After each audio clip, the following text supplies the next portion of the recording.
Hi, I'm Mike Oppenheim, and you are listening to Coffin Talk, Interviews with the Living, a weekly podcast that explores how our views on death affect the way we live our life. And this week, I have someone very special to me. I call her hermana, which is the Spanish word for sister, because she is one of my oldest friends and also someone who literally is like a sister to me, sometimes much to the detriment, and because I get picked on. She's an older sister, I should mention that. But anyway, her name is Lisette Saavedra, and she's a retail sommelier. She's a hype girl for the people, a fitness geek in her free time, and a mother to one, insert several adjectives describing awesome here, 5-year-old boy. And I'd also like to add that, in my opinion, she's a gourmet chef. She did not write that in her bio, but I'm adding that. Lisette, how are you? Oh, Mike, I'm so good. I'm so humbled to be a part of this show. What an opportunity. Wow. I'm doing good. I've got my beverages with me. I've got like my calming tea and my coffee and my water. I'm ready to go. That is awesome. That is perfect, and that's exactly how we would want all our guests to be: relaxed, calm, but also a little bit excited, because that will make the show better. Could you please, just really quick for our audience, tell us how old you are and where you grew up? Okay, so I am Lisette. I'm 42 years old. I was initially born in Miami, Florida.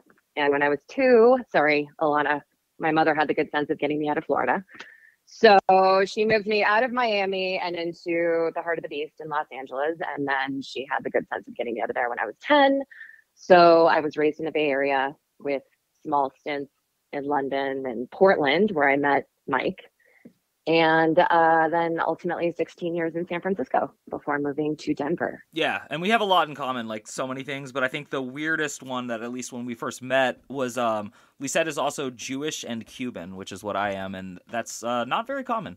So that's why we look like we're siblings, which is part of the joke. So Mike, I am going to just go ahead and cut you off right there for a hot second. So Mike and I had a conversation about a week ago in which I mentioned to you that there was something that I really wanted to share. Oh, no. And I have been holding this one close to me since your wedding, since the great Oppenheim wedding of 2020. I initially came in like guns blazing, ready to tell you, like all amped up. And then the pandemic happened, and then life happened, and then you had beautiful Alice, and we moved to Nebraska temporarily, and life got crazy. And so what better moment to share with you than a podcast that I am that 23andMe story, and I am not a Jew. Wow. That is crazy.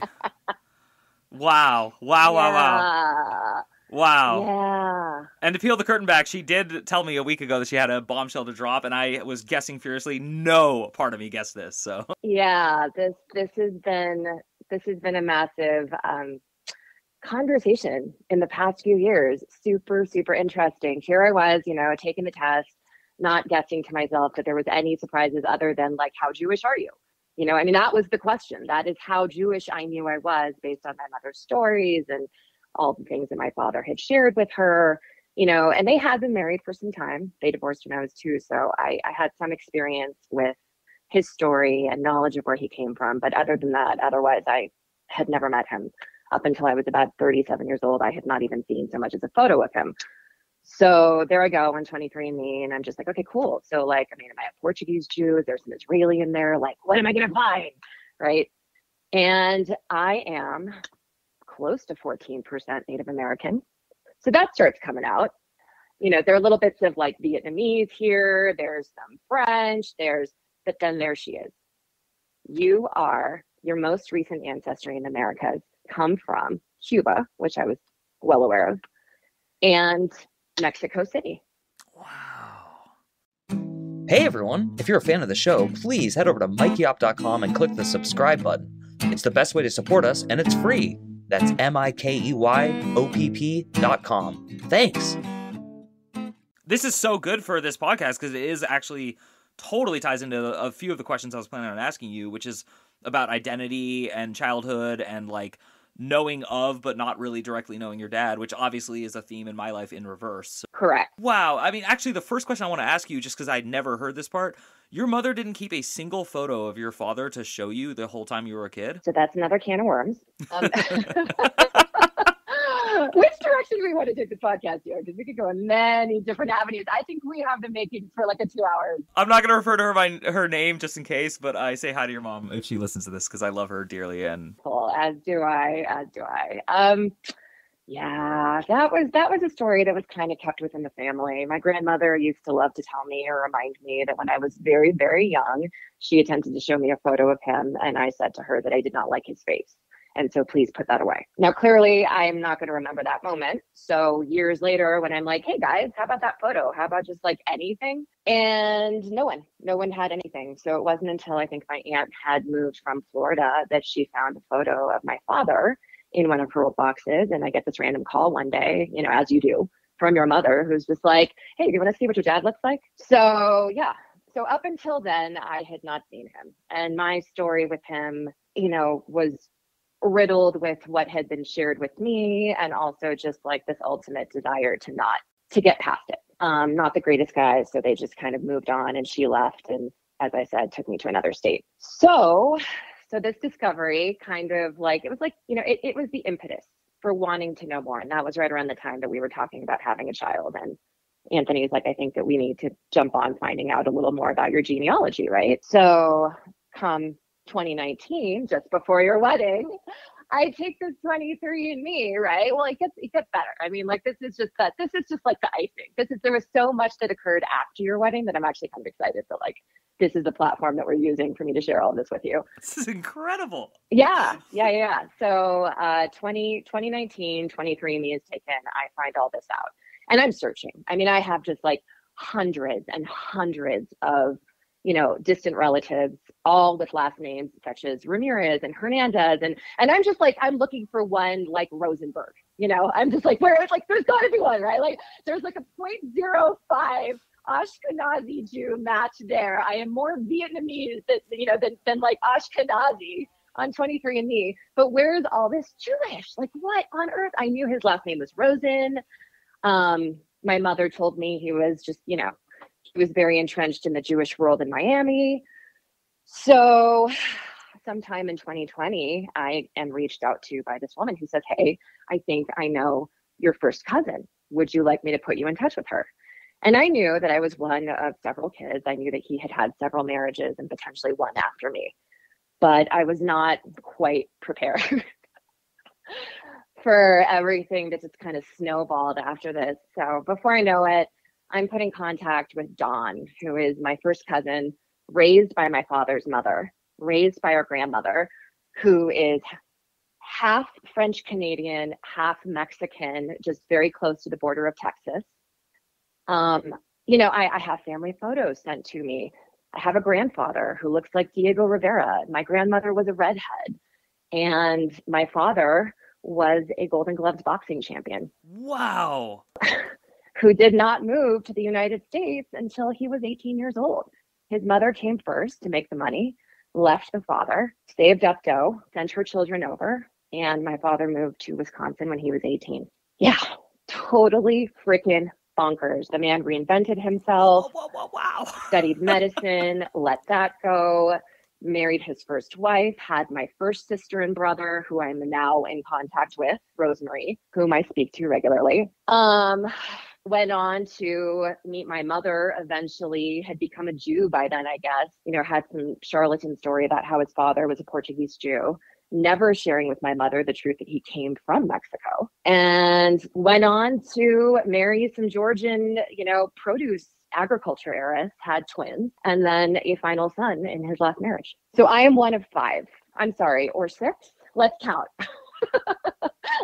No, 6. I am 6. I make 6. And you're the last one, or you're not? No, you're not. I'm not. I am the second. I am the second to last one. Unbelievable, and it like more than ties into the theme of this podcast. So I'm so glad you did wait, and like my reactions are so like not fake that I cannot even.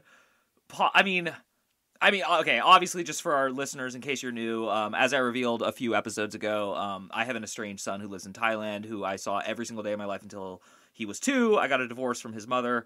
I do not I have talked to him many times since then, but we currently don't talk a lot, and there's definitely friction between the two families. So it's on my personal level, I'm listening to all this and like gobbling popcorn, because I tell this to Alana all the time. Even if things don't go the way I think they will, which I think they will, I really do. I know that someday he's gonna like love that he has his sister over here, you know, and 100%, 100%. It really is. And it makes my heart like just springing with joy. I'm just so happy. And you have 5 siblings. You grew up a quote unquote an only child, but you're not an only child. So talk about that real quick. Yeah. I love that you're like really jiving with the subject, because as I was scatting with my husband yesterday, and I was like, I just don't know which direction we can go with this. I think ultimately something that kept coming up for me was this like theme of identification. And really growing up as an only child, knowing only one side of my family, I think you can go in several directions. And I think that the way that shaped and formed me, I became more a person of the world. You know, there were two things that were kind of happening distinctly. And one was that I felt very interconnected with everything around me. Not having this like anchor of identification of I come from this and this only kind of created some space for me to dream and to empathize and to relate and to wonder and to, you know, and to ask questions about other people and cultures and beings, and feel that we were like, there was something greater at work than just like what we identify with as a woman, as a male, as a Cuban, as a Spanish, as a Christian, you know, as a Buddhist. And so that really, I think what was really interesting about that is like those two roads diverged when I found out the truth of my father, because, you know, here I was, it's like wavy gravy, open, like, you know, we're all just one big people, you know, we're all interconnected. And suddenly this aspect of identity that I did not know played such an integral role in who I was. I was the Cuban. I was the Cuban Jew. There's a side of me that my mother's family is not connected to, and it's a mystery, but it's there and it's mine, and I can keep that and I can own it. And I would go to, you know, I'd go to Shabbat and I would attend Passover, and I have all these Jewish friends who still, by the way, are like gunning for me, and they're like, dude, you're totally Sephardic. You're totally Sephardic. Look where you come from. You know, all these Spanish and Egyptian places, like, you know, I mean, it's just hilarious. But there was definitely this moment of reckoning for me of everything I have identified with up until now, unknowingly, is a lie. So what do I do now? Wow. And okay, only because like I want to tie it into the overall theme of death and mortality. I forgot to ask you one quick question. I think you said it, but I'm a little confused. Is your dad still alive? My father is still alive. So guess what my next question is? I bet I have an answer to that one too. It was maybe a few days after meeting my sister over the phone that she called me from Florida and just asked me very directly, like, would you mind if I told our father about you? And frankly, it's never been on my mind. It wasn't ironically enough, given that I'm the girl that grew up, quote, fatherless, but not really, because I did have a stepdad whose last name I took, by the way. Saavedra is mine only because I took it when I was 9. Yeah. Yeah. So she calls and she's just like, you know, I feel like, you know, he's old and he's on his, you know, his last years, and it would really warm his heart to hear about you. And I think the good news about finding this kind of stuff out at 40 is, I mean, I suppose it could hit hard, but it doesn't hit as hard as it would have earlier. I think that you've done a lot of the work, and if you're lucky, you know, you've done a lot of the work, or you've just started. And so I think I already had an expectation for who this human was, and especially given the more recent discoveries of who he claimed to be.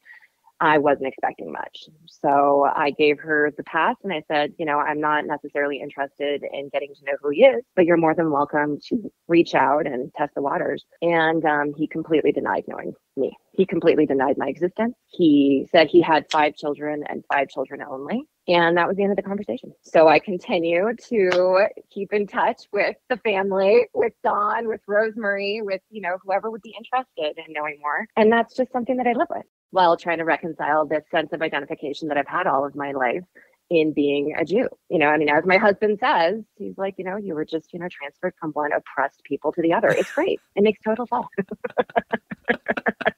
He's like, you can work with that. You can work with Mexican. That is so cool. You've already language. Yeah. Oh my God. Every political conversation about immigration, especially from Mexico, like totally applies to you now and the rest of your life. 100%. 100%. I haven't even started to tap into that. Yeah, it's crazy. The only question we have to ask, and it is worth asking at this point, is we always ask our guests, what do you think happens when you die? Because it applies, in theory, in my theory, to like how you live your life. So I think that question is still completely valid, even though our conversation is really about identity and childhood and stuff. So I'm curious in 3 directions, okay? 1, has that concept changed at all in your lifetime? 2, obviously, what is your concept of it? And then I'll ask the 3rd one after. So I love it. I mean, yes, of course. Oh my gosh, if our ideals and our thoughts of what life and death have not changed in 42 years, I think we might have a problem. Yeah, it's funny. I was talking to my husband about this last night as well, and he just felt like my aunt. He's like, that is such a cop-out answer. And I'm like, no, but it's all connected. Don't you get it? Don't you get it? It's like life and death and life. You can't speak about one without the other. What happens when we die? So I spent a great deal of my childhood very, very focused on death. I think it was a way of maybe coping with trauma that I didn't realize existed. And it was there. It was very present. I'd say for a good solid year at the age of maybe 10, I felt like everything was meaningless. Like I didn't know the definition of nihilism at the time, but like that was me, man. I was in the throes of it. And it's like, what does this all matter? Like it's all meaningless. I know I'm supposed to believe in Jesus Christ, but like this is just not jiving with me. We're all gonna die. And so 21, I was called back from London because my grandfather was very sick. And I was primarily raised with my grandparents and my mother. I think now's the time to also mention that my mother is the youngest of 3 kids, and her siblings, the 2 others, are Protestant ministers. So although having this like attachment, right, to like the Jewish side, so that, like this fictitious Jewish side that I had on my father's, I was raised a very practical. So all of that kind of ties in. By then I had come to my own terms about what life and God and, it all meant to me. And it was a different landscape than the one that I'd been raised with. But I flew back to Miami to be present in the room. I had the privilege of holding my grandfather's hand as he passed away. And I truly believe he waited for me. It was actually kind of a shame because my mother had been with him all morning up until that point when she left to go take a shower. And the people present in that room that day were my uncle, who was a minister, myself, and my grandfather's 2 best friends from Cuba. And I remember watching as this was all unfolding, knowing that this was a moment. And he just kind of kept looking to the corner of the room and he kept reaching for it. And he kept saying, Mama, Mama. And I would press his hand and he would press back. And as time went on, that would lessen and lessen to where he had no grip on my hand and he was gone. And I don't know, man. I gotta say, like, I think that we're all part of this greater energy source. All these concepts of them versus us, and truth versus everything else, and heaven versus hell. I think that all of that just aspires to separate us. All I see is bad and good. And that kind of truth doesn't really resonate with my being. And I think religious people would say that it's very convenient of me to say that I'm very, quote, wavy gravy or new age. But it's so much more than that. I think that to ascribe myself to one set truth and say, I have the answers now is just no place for my soul. It doesn't make sense to me. If that moment gave me any sense, if it gave me any spiritual currency, it gave me the knowledge that it's going to be okay. And everything that lies on the other side of this consciousness is only part of a greater consciousness that, man, we can't even begin to imagine. I think it's exciting. I think it's surreal. But I think after all those years of just paying mind to all the constant death, my friend in school when I was 8, my cousin when I was 6, my mother's boyfriend when I was 9, all of that, just carrying the weight of that, I arrived at a place after my grandfather's death where I was like, no, man, I just say yes to life. Like, I want to focus on this living so much that by the time it's all over, I'm excited. I'm ready to let it go. That's a fantastic answer. It was very thoughtful, and I connected on many, many points, and I love your phrasing of spiritual currency. That's I could go off on that for 25 minutes. That's so exciting to think about. Mike Oppenheim can go off on that for like 2 hours. Yeah, probably. Yeah. Okay, a little longer. So this is like a weird spin to like what you just said, but I am curious as a parent, and I know you just love the hell out of your cute little boy. Do you ever like worry about his like literal death? Like, does that ever like cross your mind, or are you like a pretty relaxed parent when it comes to that? Do I worry about his literal death? I mean, it's just like, it's the sky blue. Like, these questions are. Yeah, Mike. Of course, I worry about his literal death. I was raised in a Cuban home, for God's sake. Like, I mean, I wasn't allowed out the door. I wasn't able to walk to school until I was like, senior year. My mom's like, fine, you can go today. I was like, Mom, it's the last day of school. She's like, well, consider yourself lucky. So yes, of course, everything in my world was cuidado. Be careful. You're gonna hurt yourself. Someone's gonna kidnap you. Someone's gonna, I mean, I was obsessed with the knowledge that someone was following me for a whole year when I was 7. So yes, I do. I just, first off, we are blessed to have a son that we like to call Safety First Julian. And if it's not me, he's the one warning me that this is something we don't do because we can quote get hurt. It did not come from me. It did not come from my husband. I think my grandmother's spirit, if you want to talk about death, might be looming over him and reminding him, because I actually, based on my experiences, am very easygoing with my son. I am very open with him. I'm very encouraging. I don't like to paint things in a negative light. I talk to him about the hard stuff, but there's balance there. I'm extremely mindful about imparting a sense of security in him that's realistic, but not helicoptery, and a lot of that is tied into, raising him in a home that is half agnostic and half, I don't even know what my husband would define himself. He's a chemical engineer, a scientist with atheist leanings until he met me. What was the other question? I don't know. Have I answered any of this? The other question was going to be, do you think like you inherited from your father things that you will never be able to pinpoint, but that they're still valid? And is he still your father by some definition of yours? Well, as my girlfriend Lexi said when she found out about the Golden Gloves champion thing, she's like, well, now we know where you get your arms from. Like, now I know why you're so buff. Of course, piece of all of them in me, my ancestors, my people, my mother, my father. I've had a lot of time to process this. And interestingly, my husband at an executive leadership retreat last week decided to open up and share my 23andMe story with his boss. And his boss was just like, wow, man, I'd be crushed. I'd be devastated. Holy crap. And I think it's just, I've processed long enough this reality that there's so much more to us than just the identity of what our parents give us. And this identification of how he completes me, or somehow there's a part of me missing because he does not exist, that having him even deny that I exist, I was able to forgive that. I was able to forgive it because he's only as good and as strong as his experiences, and I learned a lot about him through my cousin, and I learned a lot about the struggles that he faced and the horrible things that he saw at home that, eventually turned him into the individual he is. And so, I mean, I hope peace for him. I don't know him, it's all good. It's all good. Is there a part of him in me? Sure. Do I know those parts? No. Did I used to want to know what books he read and, what he found fascinating, why he chose to go into medicine? Yeah. Will I know? That's cool. It's about the stories we share with our child.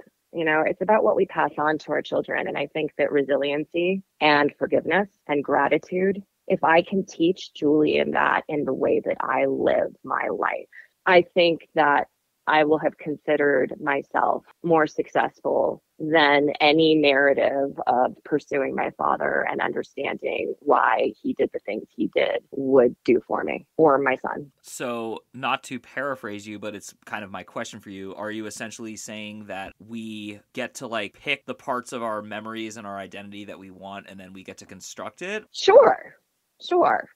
Yeah. I mean, I don't know that I've ever gone so far as to look at it that way. I mean, tell the whole story for sure.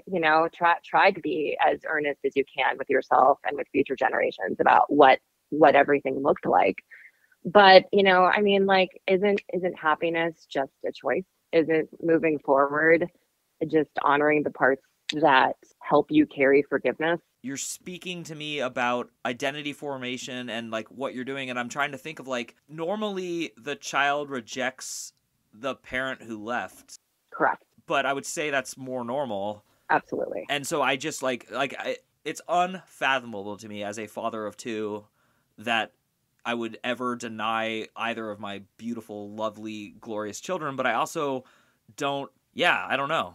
But and that's just it, right? But it's unfathomable to you based on your experiences, but not this other individuals. And I think really that's what it is, right? Like it's, learning to be like water, malleability, all of those things, recognizing that obstacles often are so entirely out of your control. Like I have to continually remind myself that to cast judgment on another's opinions or actions is to assume the role of having walked in their shoes, of having been shaped to be who they are, right? By every experience that they've ever lived through. And I just can't do that because I didn't live through their experiences. I wasn't shaped the way that he was. If anything, what brought me peace was recognizing that there was an explanation there, that the abuse did not just come from a place of evil or a place of corruption or a place of, it came from a place of childhood, a place of vulnerability for him. And that is who he became. So how can I expect more from him? I can't relate to him. I can't imagine being 70 years old and given the opportunity, 80 years old. Finally, you're at the end of your life. What have you got to lose? And to reject this notion that there's a person out there who, by the way, looks a lot like you. There's no denying that. Out of all the kids, I'm actually the one that inherited most of the looks here and of his. And it's just, and it's confounding, but it sets me free. It sets me free in that I actually cried. When I heard the story of my father, I cried. And I cried for him. I cried for this child. I cried for this little person that I'm so connected to in my own home. Just imagining Julian as my father, and what he must have gone through to become the person he is. It's a bummer, man, but it's all part of it. And I'm curious, when you first got the test back and everything, was there any part of you that wanted to deny it, reject it, send it back, redo it? 1,000%. I'm still sitting on ancestry.com. My husband's like, this isn't good enough. We're going to do Ancestry too. I mean, if you want answers, here it is. And I still haven't opened the box, but absolutely. And I think that was the real mind, right? If I can use that word. Like that was it, was feeling that I was this super liberal, open, well, we could be anything, man. We're interconnected. We're all one. It doesn't matter who you come from and where you come from. We're part of the greater good. We're a collective. And then it's womp, you're not a Jew. And there was so much of that I had attached myself to unknowingly, that to disassociate myself from that, to hear myself, when people ask, that's never going to end. I'm 42 years old and people are like, well, to not be able to just say Jubin, it doesn't come out any longer. I have to withhold. And there's so many layers to that. I don't ascribe to a specific belief, much to my mother's chagrin and my family's chagrin. And that's another podcast altogether. But there have been moments where I have secretly considered adopting the Jewish faith as something that still means something to me. And it's confusing because I have a father who fabricated that reality. And so a part of me feels like you're only propagating that lie by continuing, right? Wow, that is mind-blowing. Yeah, and also because this is where the weirdest nexus of all comes in, which is Judaism a race, a religion, both? And I don't answer. But I mean, my whole life I've dealt with this. I mean, in the 30s, if I'm living in Germany, no one's asking me do you identify as a religion, or it's off to the... Correct, exactly off. That is a real experience that happened in history. That really happened. You're on the internet now. People are listening to you and you can talk to them all at once. What would you say? Oh, man. What would I say? For an emotional and spiritual investment that we make. They come through you, but they are not of you, as Khalil Gibran would say. Take it easy on yourself. You're doing better than you think. Don't put so much pressure on the kid. Don't put so much pressure on identification. Love, forgive, have gratitude. Always be willing to be proved wrong. That was awesome. I'm sure we will collect most of those quotes for our PR for this episode. Well, Lisette, Saavedra, somos cubanos. We're still Cuban. Michael Oppenheim. Somos cubanos. Todos somos lo mismo. You were an amazing guest. I'm really, really thankful that you came on. And I know that you're a private person to begin with and that this is a big step for you. So anyway, to everyone listening at home, we really appreciate you and we appreciate your support. If you want to help us and go the extra mile, please give us a positive rating on Apple or Google. And please also head over to mikeyop.com and subscribe for free to our essays and other stuff that we release. And to Lisette, once again, a huge, giant thank you. And to the rest of you, we will see you soon.